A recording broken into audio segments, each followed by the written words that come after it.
আজকে ব্যাংক ধর্মঘট।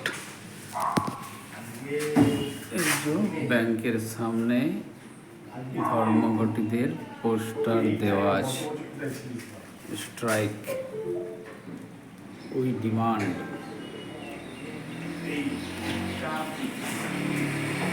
এরা কেন্দ্র সরকারি কর্মচারী, এদের ওয়েটেজ বেশি। ধর্মঘট করলে কিছু বলার নেই, রাজ্য সরকারি কর্মচারীরা করলে কিন্তু হবে না। হুইপ জারি করে দেবে সরকার যে তোমাদেরকে স্কুলে অফিসে যেতেই হবে, না হলে সার্ভিস ব্রেক হয়ে যাবে। দেখুন, আমাদের আগামীকাল অডিট আছে, পাস বইটা আপডেট করব, কিন্তু স্ট্রাইকের জন্য আপডেট করতে পারলাম না।